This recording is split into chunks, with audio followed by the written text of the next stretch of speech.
আইন লঙ্ঘনের মামলা ঠেকানোর সব শেষ চেষ্টাও বিফলে গেল নোবেলজয়ী অর্থনীতিবিদ ডক্টর মোহাম্মদ ইউনূসের। ডক্টর ইউনূসের বিরুদ্ধে শ্রম আইন লঙ্ঘনের অভিযোগে দেশের বিচার বিভাগে কিছুই করতে না পারলে জাতিসংঘের মাধ্যমে এবার গ্রেফতার হলেন নোবেল বিজয়ী ডক্টর ইউনূস। অন্তর্বর্তীকালীন সরকারের প্রধান উপদেষ্টা ডক্টর ইউনূসের একের পর এক বিপদ সামনের দিকে ঘনিয়ে আসছে। আসসালামু আলাইকুম ওয়া রাহমাতুল্লাহি ওয়া বারাকাতুহু। যে যেখান থেকে এই ভিডিওটি দেখতেছেন সবাইকে জানাই মনের অন্তঃস্থল থেকে ভালোবাসা ও অভিনন্দন। Breaking news, breaking news, breaking news. আমার মনে হয় ভাই এই ভিডিওটা আর যাই হোক, যারা নাকি বাংলাদেশের স্বাধীনতার পক্ষে, যারা নাকি আওয়ামী লীগের সমর্থককারীরা আছেন, আমার মনে হয় আপনাদের জন্য এটা একটা অত্যন্ত একটা খুশির একটা সংবাদ হবে। সেটি হচ্ছে অন্তর্বর্তীকালে সরকারের ডক্টর ইউনূসের যে বন্ধু বান্ধব ছিল, ব্রাইডেন কিংবা যাদের মাধ্যমে নাকি আমাদের বাংলাদেশে একটা জঙ্গি হামলা হয় এবং যেই অর্থের মাধ্যমে নাকি শেখ হাসিনার কিংবা আওয়ামী লীগের পতন ঘটে, সবাইকে কি গ্রেফতার করছে আপনার ডোনাল্ড ট্রাম্প। এখন আপনার দেখার বিষয় কিংবা এইভাবেও শোনা যাচ্ছে যে ডক্টর ইউনূসকেও গ্রেফতার করতে পারে কি জাতিসংঘের নির্দেশে অতি দ্রুত। কেন? আপনারা অনেকে জানেন যে বাংলাদেশে যখন নাকি আপনার জুলাই মাসে গণহত্যা হয় কিংবা আপনার 5 আগস্ট থেকে যখন নাকি শেখ হাসিনার পতন ঘটে, তখন থেকে বাংলাদেশে যে অরাজকতা সৃষ্টি চালায় বা এটাকে কেন্দ্র করে কিন্তু অন্তর্বর্তীকালে সরকার আপনার ব্রাইডেনের কাছে কিংবা তার যে আপনার চিফ প্রসিকিউটর ছিল কিংবা আইসিসির প্রধান মিস্টার আপনার করিম ছিল, হ্যাঁ, ওনাদের কাছে কি আপনার বিচারের দাবি জানায়। এবং এখন সেই আপনার মিস্টার করিমদের বা আইসিসির প্রধান যে বাজারা ছিল, এই ব্রাইডেনদেরই আপনার গ্রেফতার করে নিলেন ডোনাল্ড ট্রাম্প। এই ব্রাইডেনের সাথেও কিন্তু যুক্ত আছে এই ডক্টর ইউনূস। এখন ব্রাইডেন গ্রেফতার হয়েছে এবং আপনার ভারতের বেশ কিছু মিডিয়া, বড় বড় মিডিয়াগুলো তারা বলতেছে যে ব্রাইডেন গ্রেফতার হয়েছে, এখন গ্রেফতার হওয়ার পালা শুধু ডক্টর ইউনূসের। ডক্টর ইউনূস কি অরিজিনালি গ্রেফতার হবে? আসলে এই বিষয়টা আমরা একটু বিশ্লেষণ করে দেখি। প্রথমত হচ্ছে ভাই, ব্রাইডেন গ্রেফতার হয়েছে। আপনারা অনেকে জানেন যে বাংলাদেশে যে আপনার যে কত মিলিয়ন, 29 মিলিয়ন ডলার, হ্যাঁ, আপনার এই টাকার মাধ্যমে আমাদের বাংলাদেশের প্রধানমন্ত্রী শেখ হাসিনার কি পতন ঘটে এবং ব্রাইডেনকে গ্রেফতার করলেন। কিংবা তাদের যে একটা টিম ছিল, যে টিমটা নাকি আপনার কাজ করছে আওয়ামী লীগের পতনের ক্ষেত্রে কিংবা শেখ হাসিনাকে বাংলাদেশ থেকে সরিয়ে তাদের আপনার কি বলে মানে প্ল্যান মোতাবেক একটা গোষ্ঠীকে বাংলাদেশে পুনরায় কি সরকার গঠিত করা, এটাতে তারা সাকসেস হয়। কিন্তু এই সাকসেসটা তারা বেশি দিন ধরে রাখতে পারে নাই ডোনাল্ড ট্রাম্প ক্ষমতায় আসার পর থেকে। যখন নাকি ডোনাল্ড ট্রাম্প ক্ষমতায় আসে, তিনি প্রতিটা সেক্টরে আপনার খতিয়ে দেখে কিংবা ইনকোয়ারি করে দেখে। আর গতকালকেই ডোনাল্ড ট্রাম্প কিন্তু এটা কিন্তু প্রকাশ করে যে ব্রাইডেন কিংবা এই আপনার শেখ হাসিনার পতনের পিছনে 29 মিলিয়ন ডলার আপনার ব্যয় করে এই অন্তর্বর্তীকালে সরকার যে আছে ডক্টর ইউনূস বা তাদের টিম মেম্বার। এখন তাদের টিম মেম্বারদেরকে তো আপনার গ্রেফতার করে নিছে ডোনাল্ড ট্রাম্প। এখন আপনার পালা হচ্ছে এই ডক্টর ইউনূসের। এখন আপনার ভারতের যে বেশ কিছু মিডিয়া তারা এইভাবে বলতেছে যে ডক্টর ইউনূসের যে আপনার নোবেলটা, এই নোবেলও বাতিল হতে যাচ্ছে। অন্যদিকে আপনার ইয়ে থেকে কি বলে আপনার ফ্রান্স থেকে আর হচ্ছে লন্ডন থেকে ডক্টর ইউনূসের নোবেল বাতিলের জন্য জাতিসংঘে 2 জায়গা থেকে কি আপনার সাবমিট করা হয় কিংবা জাতিসংঘকে জানানো হয়। এখন মেন ইস্যুটা হচ্ছে নোবেল বাতিল হোক বা না হোক সেটা হচ্ছে পরের কথা। আপনার ব্রাইডেন গ্রেফতার হইল কিংবা যে চিফ প্রসিকিউটর ছিল উনিও গ্রেফতার হইল কিংবা আপনার আইসিসির যে প্রধান ছিল মিস্টার করিম উনিও গ্রেফতার হইল। এখন বাকি হচ্ছে ডক্টর ইউনূস। মানে সমীকরণটা তো এভাবেই বলতেছে যে ওনাদের যে টিম মেম্বার ছিল ওনাদেরকে তো গ্রেফতার করছেই, গ্রেফতার করে তাদেরকে কি এখন ইনকোয়ারি করা হচ্ছে তাদের ব্যাংক ব্যালেন্স। অন্যদিকে ডক্টর ইউনূস আপনার তিনি ক্ষুদ্র একটা ব্যবসায়ী, তার এত টাকা বা এত সম্পদ আপনার ব্যাংকিংয়ের ক্ষেত্রে কোথায় পাইল, এটাকেও ইনকোয়ারি করা হচ্ছে।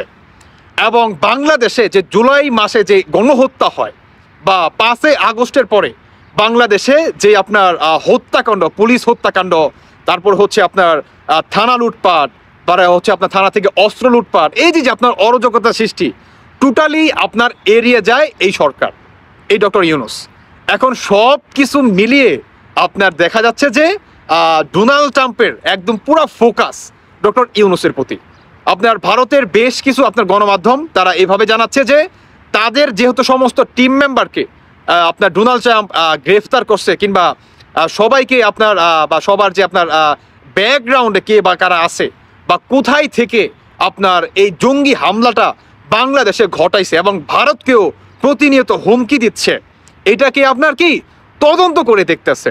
অন্যদিকে ভারতের যে আপনার প্রধানমন্ত্রী নরেন্দ্র মোদী, উনিও একদম প্রপারভাবে প্রস্তুতি নিয়ে আসে। ভারতের যে আপনার ফাইটার যে আপনার বিমানগুলো আছে বা জেটগুলো আছে, ওগুলো কি প্রস্তুত করে রাখছে যে কোনো মুহূর্তে বাংলাদেশের সাবেক প্রধানমন্ত্রী উনি আর সাবেক থাকবে না, যে বাংলাদেশে যে একটা আপনার জঙ্গি হামলা করছে যে বা যারা করছে, যখন নাকি টোটালি ডক্টর ইউনূসকে আপনার আইনের আওতায় আনবে জাতিসংঘ থেকে বা ডোনাল্ড ট্রাম্পের নির্দেশে, তখন আপনার এইরকম একটা রায়ের জন্য অপেক্ষায় আছে যে শেখ হাসিনা বাংলাদেশের এখন পর্যন্ত রানিং প্রধানমন্ত্রী, বা এটা আসলে কতটুকু যৌক্তিক।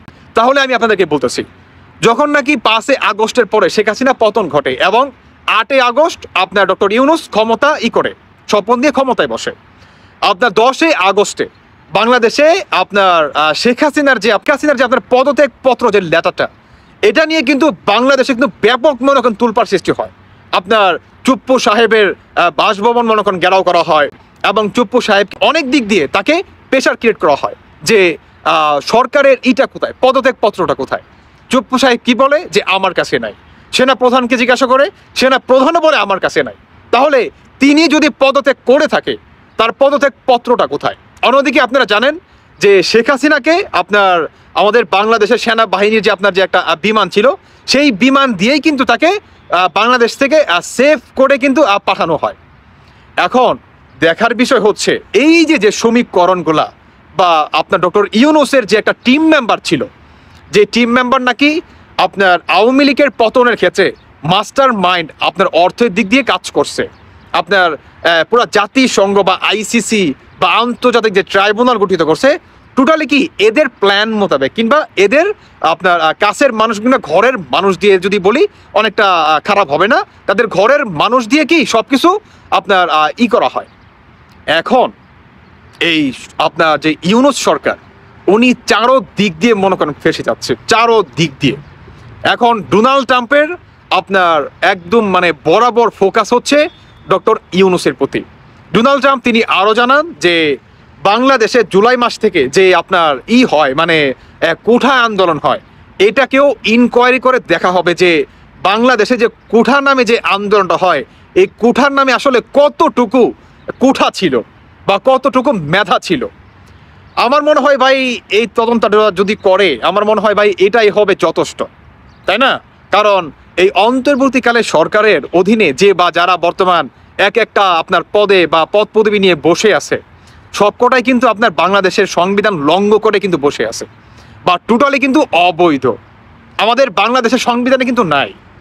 সংস্কার নামে তারা দল গঠিত করলো, এবং আমি একটা কথা বলছিলাম না শুরুতে, যে এই সরকার ভাই দেখবেন এই সংস্কার করতে করতে তাদের দলটাকে বাংলাদেশে জনপ্রিয়তা করার চেষ্টা করবে, আনাচে কানাচে তাদের আরো মনে করেন কি বলে প্রার্থী কিংবা সমর্থক বাড়ানোর চেষ্টা করবে। তারা কিন্তু এই কাজে কিন্তু আগাচ্ছে, এবং তারা এটাও মনে করেন ভাবে নাই যে তাদের যে ব্রাইডেন ছিল কিংবা যে চিফ প্রসিকিউটর ছিল, যে আপনার আইসিসির যে প্রধান আপনার মিস্টার করিম ছিল, ডোনাল্ড ট্রাম্প ক্ষমতায় আসলে তারা যে এভাবে তাদের পতন হয়ে যাবে, তারা যে গ্রেফতার হয়ে যাবে, এটা কিন্তু ভাবে নাই। এটা কি ভাবে নাই?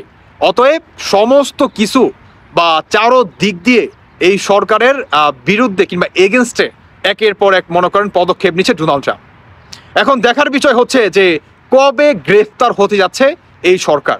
তবে সবাই কিংবা আপনার ভারতের বেশ কিছু বড় বড় যে গণমাধ্যমগুলো আছে, তারা বলতেছে যে অতি দ্রুত ডক্টর ইউনূসও গ্রেফতার হতে যাচ্ছে, এবং আপনার ডোনাল্ড ট্রাম্প পুনরায় বাংলাদেশের প্রধানমন্ত্রীর যে মর্যাদাটা, সেম একই মর্যাদাটা দিয়ে আপনার শেখ হাসিনাকে বাংলাদেশে ফেরাবে, এবং তার যে সিংহাসন আছে আপনার প্রধানমন্ত্রীর সিংহাসন, সেই সিংহাসনটা কি পুনরায় ফিরিয়ে দিবে।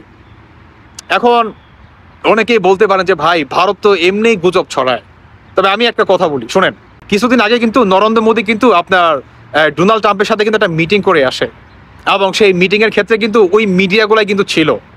এটা কিন্তু আপনাকে বুঝতে হবে, কেমন? অতএব এই মিডিয়াগুলা কখনোই গুজব ছড়াবে না। তো দর্শক বন্ধুরা, দেখা যাক এখন ডক্টর ইউনূস আসলে গ্রেফতার হয় কিনা। যেহেতু তার সঙ্গপাঙ্গরা সবাই গ্রেফতার হয়ে গেছে, এখন দেখার বিষয় এই ডক্টর ইউনূসের। দর্শক বন্ধুরা, বাকিটা আপনাদের ব্যক্তিগত মতামত অবশ্যই জানিয়ে যাবেন। ধন্যবাদ সবাইকে। আল্লাহ হাফেজ, আসসালামু আলাইকুম।